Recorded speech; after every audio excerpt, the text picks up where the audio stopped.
This little light of mine, I'm gonna let it shine. This little light of mine, I'm gonna let it shine. This little light of mine, I'm gonna let it shine, let it shine, let it shine, let it shine. Welcome, Talk Catholic, the website.com, your host, Tim Kilcoyne. No agendas here, just the straight and narrow, through Mary to Jesus, the Catholic faith proclaimed and preserved. Hope to see you here every week.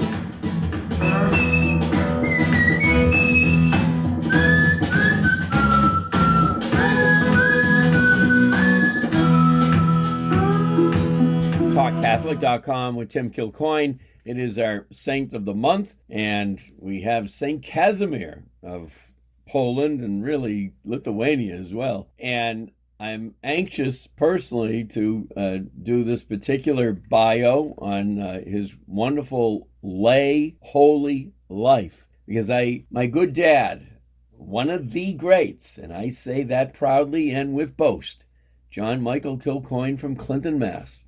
Well, he died on the feast of St. Casimir.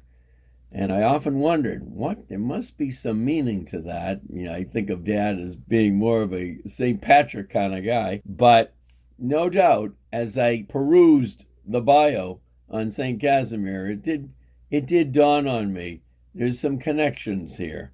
And by the way, don't be so sure that one or both of your parents might not have been saints that never got recognized. You know, there's only so much the official bureaucratic Holy Catholic Church can do. And there's so many great men and women out there that led really unbelievably heroic lives of sanctity within their little small towns of Clinton, Mass. And I believe, deep down, my dad was one of them.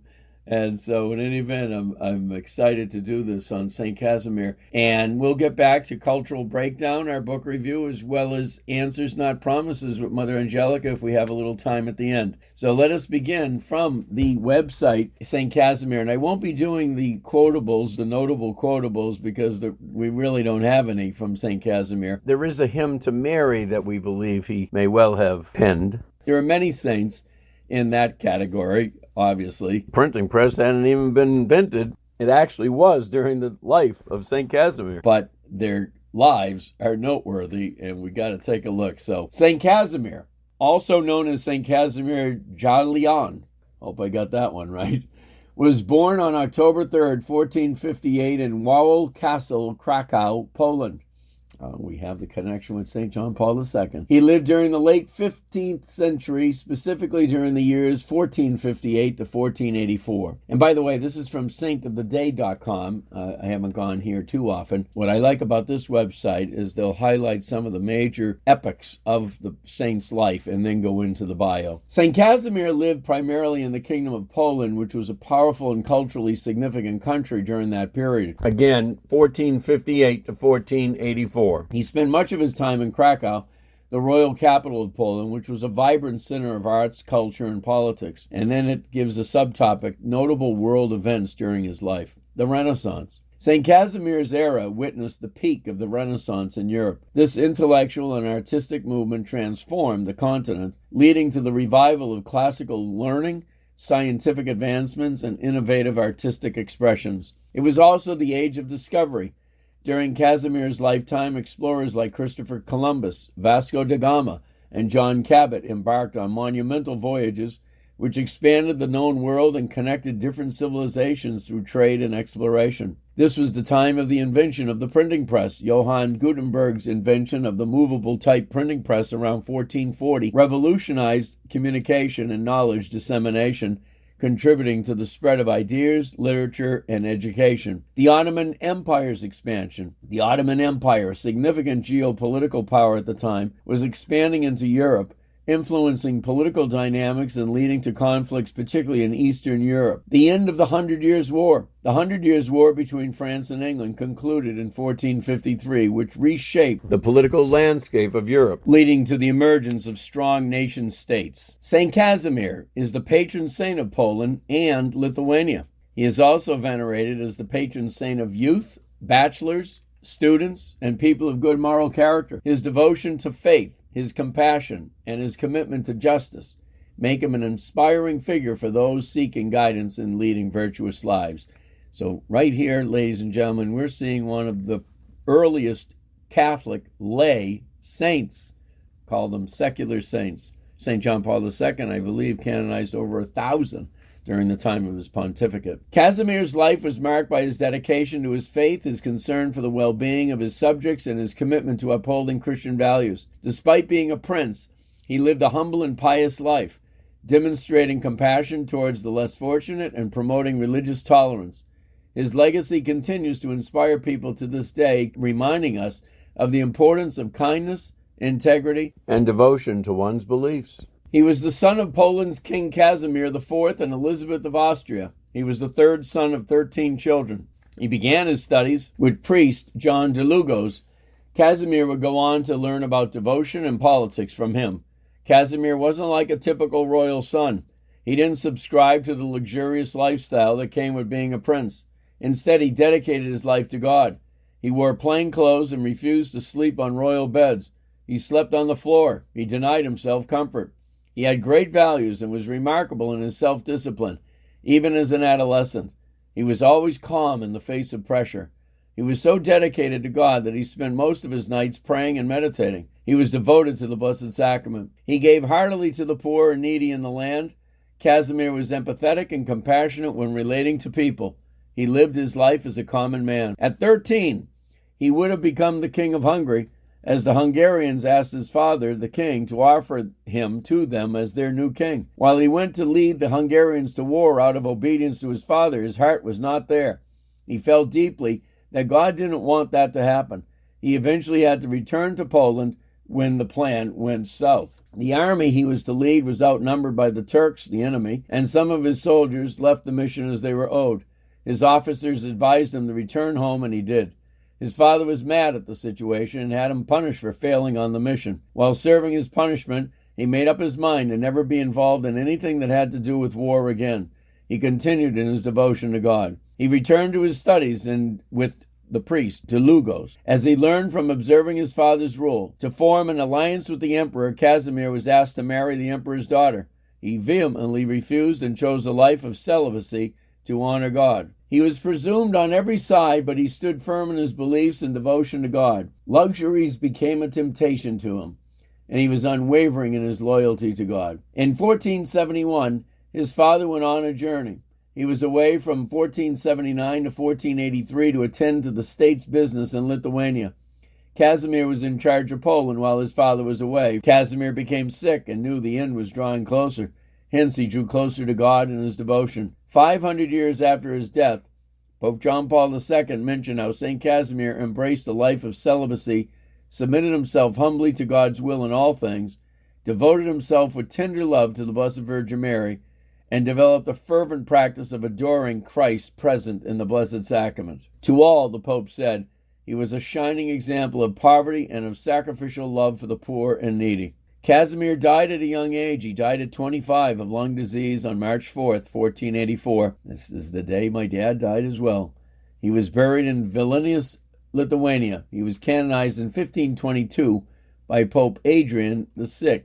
Some interesting facts about St. Casimir. Did you know that Casimir is also the patron of the Knights of St. John? Did you know that Daily, Daily, Sing to Mary was Casimir's favorite hymn? Did you know that Casimir was the Grand Duke of Lithuania? Did you know that 15-year-old Casimir was held in confinement for 3 months when he failed his father? And I would add, did you know that St. Casimir is the patron saint of the Knights of Columbus in Massachusetts? There are a lot of stories about St. Casimir's miracles.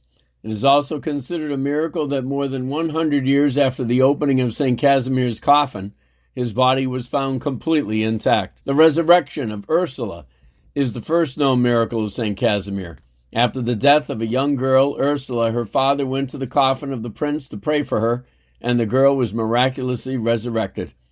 The returned sight of blind worshippers and the healing of many seriously ill people who could not be cured are mentioned as St. Casimir's miracles too. St. Casimir's Day is also significant because it is the end of winter. There is a saying, St. Casimir crooked. It means that the sledge path becomes crooked as snow starts melting and the spring is coming. Oh, St. Casimir. Don't wait. In the vault of the chapel, 4 plaster figures of women represent St. Casimir's way: endurance, justice, self-control, and constancy. The most beautiful and expensive decoration of the chapel is the extremely artistic altar, above which the famous painting of the 3-handed St. Casimir is hung. According to the legend, the artist who painted the picture noticed that the right hand was a little longer, so he covered it with paint, and next to it he drew another shorter hand closer to the heart. But that previously drawn hand, despite the artist's efforts to hide it repeatedly, reappeared after a while. Therefore, St. Casimir remained in the painting with 3 hands to this day. And here's a significant event that happened not too long ago in Cleveland, attributing St. Casimir for reopening a parish. We need to pray to St. Casimir these days, for sure. Despite its historic significance and importance to the Polish community, St. Casimir Parish was ordered closed by Bishop Lennon along with 56 other churches in the Cleveland diocese. The Sunday after the bishop closed, St. Casimir parishioners began a vigil. They braved winter winds and snow and the summer's heat and rain. Prayers to the Blessed Virgin Mary were held in both Polish and English language outside the locked doors of the church. This group and members of the St. Casimir alumni appealed to the Vatican for help. A formal appeal was accepted by Rome along with 10 other parishes in Cleveland. At the start of the prayer vigils, Dr. Michael Klimyak-Wierzinski, a parishioner, called fellow members about a dream that he had the night after the church was closed. He said the Virgin Mary appeared in his dream and said, "Don't leave me," which he took to mean the church. This event led to the assembly of many faithful, not only from St. Casimir, but visitors from other states to form a prayer vigil every Sunday. After 2.5 years on the streets, supporters continued their tireless efforts, but certainly many grew weary. On a warm evening on March 7, 2012, on the week of the feast day of St. Casimir, a formal announcement went across the news channels in Cleveland churches to reopen. A decree was issued from the Vatican which listed the names of parishioners declaring the closing of St. Casimir as invalid and calling for its reopening. It was made public that day. Members of the prayer vigils from churches slated to reopen came down to St. Casimir's to rejoice in the streets on that evening. The miracle had happened. Well, ladies and gentlemen, I'm beginning to understand a little better why our Lord might have taken Dad on the feast of St. Casimir. Regarding himself, he was a fortress of community outreach and taking ownership of his local parish. 45 years on the altar as lector, 20 plus years as catechist. Headed up the Bishop's Fund for St. John's every year in the little town of Clinton, Massachusetts. And his former students would often ride by the house and say, "What are we here for, Mr. Kilcoyne?" SOS, save our soul, is what they remembered. And I'm sure there are many that still remember my pop well. Not only remember his parish-centeredness, but his civic outreach was simply extraordinary. President of every major committee in Clinton, Mass., from the school committee to the bank to the hospital. President of Sodality at Holy Cross. I would urge you to go to his obituary sometime, John Michael Kilcoyne, 2009, and check it out. A lay, holy man of God. St. Casimir indeed. And I take very specially the legacy of St. Casimir, as it is said in this article. To this day, people are reminded of his kindness, his integrity, and devotion to his beliefs, and willingness to fight for them. And while my dad prayed often, I'm sure, for my ascendancy to priesthood, and that door was knocked on more than a few times, he could not understand that the new profile for priesthood, I sadly say, was not St. John the Baptist, the understatement of my lifetime. Not all that kind, definitely liberal on most issues, but not ready to die for them, for sure. This is what we have to change. And now, I'm sure Dad is most proud for the freedom that I have to teach what the church teaches relative to real issues in our lifetime. Hallelujah. I cherish the consolation that Dad knows everything that I was up against as a truth teller, as a guy that recognized the charism of priesthood is truth telling so that the flock doesn't get lost. The hierarchy doesn't like that style. And that is what we got to continue to pray for Holy Mother Church. Now, we will never be shortchanged of the all-American Marines like my dad from the priesthood. Good, strong, courageous men of integrity, kind always, but thoroughly devoted to one's beliefs, with strength and sacrificial vigor. Strengthen me every day, Dad. It's a battle down here. St. Casimir and John Michael Kilcoyne, pray for us and for the holiness of our Catholic Church. Okay, let's have our short break, and on the rebound, we will continue on with the great Bill Donahue, another holy layman of our Lord, in his book, Cultural Meltdown, The Secular Roots of Our Moral Crisis. Topic today, the denial of truth. This is WQPH Radio, 89.3 FM. May we finish the Celtic season perhaps here with a classic, May the Road Rise to Meet You, in honor of my dad and St. Casimir, by Liam Lawden and Teresa Donahoe. I miss you, Dad. You were one of the greats.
Well, in our last session, we were just looking at the beginning of chapter 2, the denying truth, it's called. And Bill was referencing the French intellectuals back in the 1960s who turned a sharp left, questioning the value, even the existence of virtually every aspect of society, including truth itself. They embarked on a nihilistic journey that has led every Western nation down a very dark path. And basically the philosophy of nihilism, which is anything goes, or more specifically in terms of semantics, nothingness. The philosophy of nothingness, as St. John Paul II would call it. This is the philosophy that life is meaningless. And things are pretty dark when you start thinking that way. And he picks up that the second offshoot of that is moral relativism. He says, the idea that there's no objective standard of morality is appealing not only to intellectuals, but to millions of Americans who are preoccupied with satisfying their own passions and interests. To them, being non-judgmental is the highest virtue because it allows for maximum autonomy and freedom. And then he refers to several philosophers and well-known personalities that added much to this philosophy. David Hume, in particular. In the waning days of the Middle Ages, morality was no longer anchored in God's will, it was anchored in human feelings and emotions. David Hume did more than anyone to promote this subjectivist philosophy. He argued that pain and pleasure, rather than right and wrong, were at the heart of moral decisions. That which gives us pleasure is good, and that which results in pain is bad. The appeal of this simple philosophy is easy to understand, especially for those who hate Judeo-Christian morality. But its ability to govern a purposeful life rather than a selfish life is understandably limited. Then he refers to Charles Darwin, argued that there was no such thing as a universal morality that was understood by men in every culture. Thus, he denied the existence of natural law and held that our conceptions of morality were simply accidents of natural selection. He cited infanticide and suicide as common practices in history that were not seen as immoral, and he did so in a very clinical, non-judgmental fashion. And then came good old Karl Marx, who believed that morality had no independent reality, arguing that moral codes are nothing more than phantoms formed in the human brain. No wonder he believed that truth was only that which serves a cause. It is not surprising that those who most operationalized his views turned into mass murderers. Like all the communist dictators of the 20th century? Not to mention fascism. And a guy named Hitler. So anyway, he says that this idolizing of freedom is postmodern. That is the time in which we're living, ladies and gentlemen. He says this idolizing of freedom, like the pursuit of idols, ends in misery. No Catholic understood this better than Pope Benedict XVI.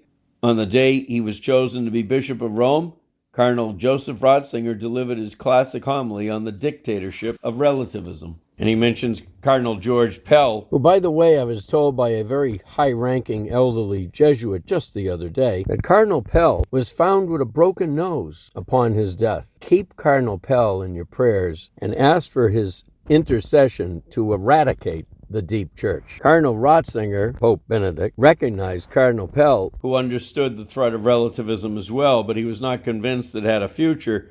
He said one reason for optimism is that no one really believes deep down in relativism.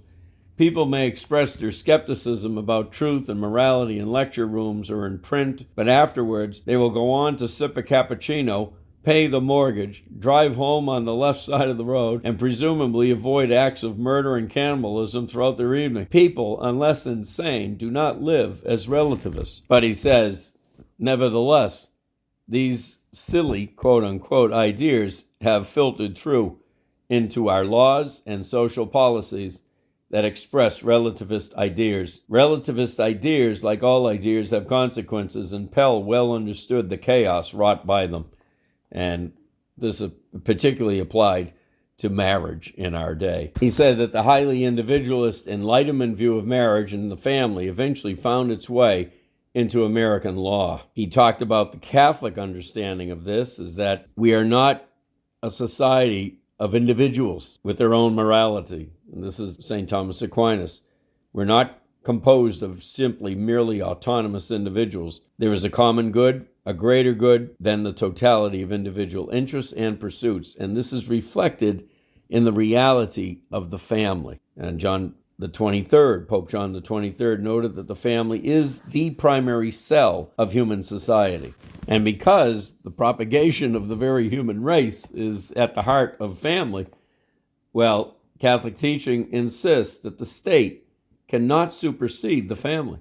Its role must always be subordinate. For instance, as St. John Paul II argued, if the family is to do its job of teaching charity, chastity, and other forms of religious instruction, then any intrusion by the state into these fundamental areas cannot be tolerated. So the connection here, ladies and gentlemen, is that because of this denial of truth itself as being objective for everyone, across culture, across time, this has led to a kind of mental insanity where everything is up for grabs. And I'm thinking of the Marian prophecies and that it has always been considered the last great attack of the evil one himself. Satan will be on the family, on marriage. And that's exactly where we're at. That's why there's such confusion in our world today about basic tenets. And this is where Bill just has to get back to basics and a little bit of common sense as he refers to St. Thomas Aquinas, Reproduction has been ordained by God through nature to be the exclusive attribute of a man and a woman. Marriage exists so that the sex drive of men and women can be constructively channeled to provide for stable families for the benefit of children. Indeed, there is an anatomical goodness of fit to a man and woman that permits them to become one flesh, and it is this union that allows them to reproduce. This is natural. Without male and female mating, the human race ceases to exist. No man can have a husband any more than a man can bear a child. Nature can be stubborn. It is fixed.